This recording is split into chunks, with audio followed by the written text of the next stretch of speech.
लेकिन आपको ये बात सोचना होगा, आरक्षण को नहीं खत्म करेंगे, लेकिन आरक्षण के जरिए जो नौकरी मिलने वाला था, वो चाहे रेलवे में हो, चाहे बैंक में हो, चाहे हॉस्पिटल में हो, तमाम एल बेल सेल से लेकर के सब अंबानी के हाथ में बेचते रहे। मैं मोदी जी से आपसे पूछना चाहता हूं, आप बात करते हैं आरक्षण नहीं खत्म करेंगे, तो आरक्षण किस चीज में हम लेंगे? जब सारे कल कारखाना, सारे सरकारी ऑफिस जब आप अंबानी के हाथ में नीलाम कर दिया, तो तुम किस चीज में आरक्षण दोगे? तुम कैसे आरक्षण नहीं खत्म कर रहे हो, हमको ये विश्वास दिलाना होगा। दूसरी तरफ जो भी आरक्षण के जरिए आज जो चुनाव लड़ रहे हैं, बहुत सारे SC ST के लोग, जो चाहे वो मुखिया का चुनाव लड़ते हो, चाहे वो विधायक का चुनाव लड़ते हो, चाहे MP का चुनाव लड़ते हो, जब आप आरक्षण खत्म कर देंगे तो जो भी आरक्षण हम लोग को मिलता है वो समाप्त हो जाएगा।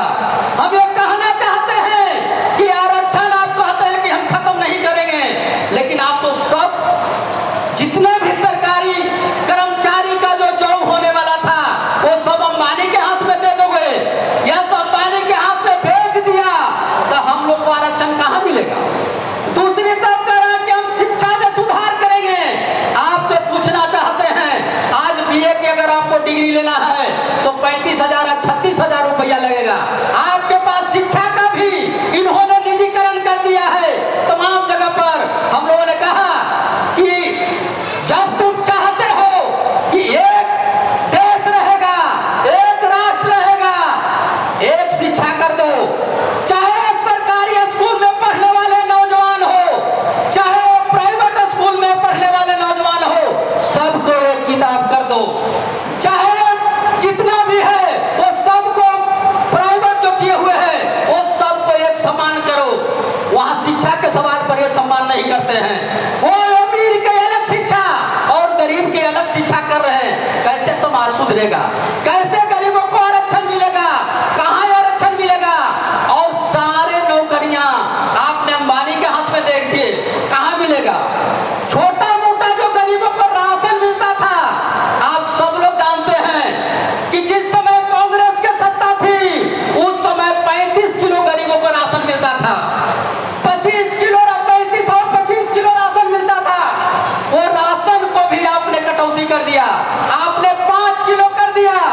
5 किलो में भी जाइएगा तो वहां भी 1-2 किलो घट जाता है।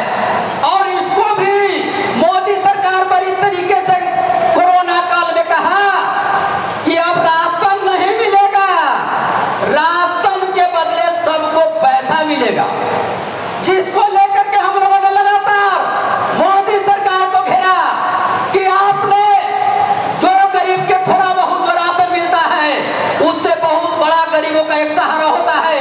आज भी समाज के सबसे निचले गोदाम पर रहने वाले गरीब लोग उसी राशन के जरिए उनका भोजन चलता है, जिसको आपने कह रहे कि राशन को हम खत्म कर देंगे, राशन के बदले पैसा देंगे।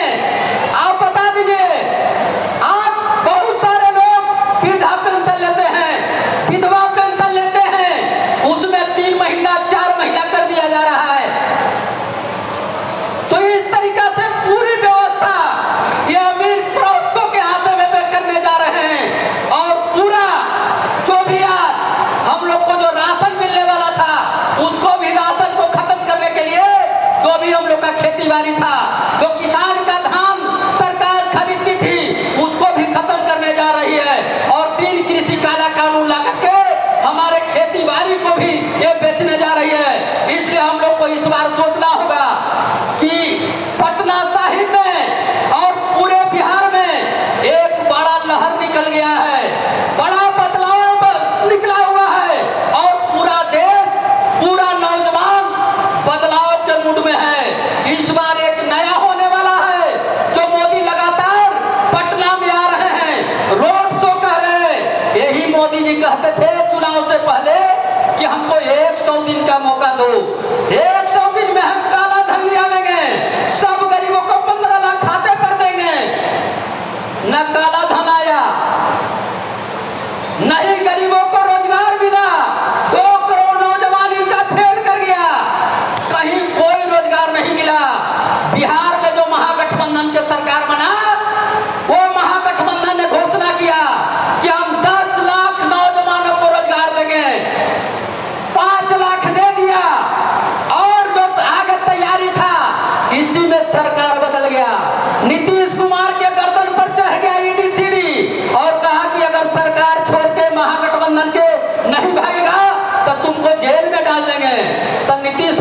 महीना भाग गया मोदी के कंधों में, और बड़ी अच्छी लड़ाई चल रही थी। आंगनबाड़ी को आंदोलन चला, आंगनबाड़ी के महागठबंधन के सरकार में बढ़ा, आशा कर्मी के बढ़ा, और रसोईया के आंदोलन चल रहा था। ये तमाम जो आंदोलन चल रहे थे वो महागठबंधन के नेतृत्व में चल रहे थे। कुछ होने वाला था जिसको फिर मोदी सरकार हड़प लिया, उसको भी नीतीश कुमार को वो अपने पक्ष में करके गए। और जिस तरीका से आप देख रहे हैं ईडी और सीडी के नाम पर, वो चाहे अरविंद केजरीवाल के जेल में डालते हो, चाहे हेमंत सोरेन को जेल में डालते हैं, उनका मूल मुद्दा है कि अगर हमारे सरकार के खिलाफ बोलेगा, मोदी सरकार के खिलाफ बोलेगा, तो हम इसी तरीका से जेल में डालेंगे। इस बार आपको मोदी तैयार हो जाइए, महागठबंधन के सरकार बन रहा है, मोदी जी जेल में जाने के लिए तैयार हुए।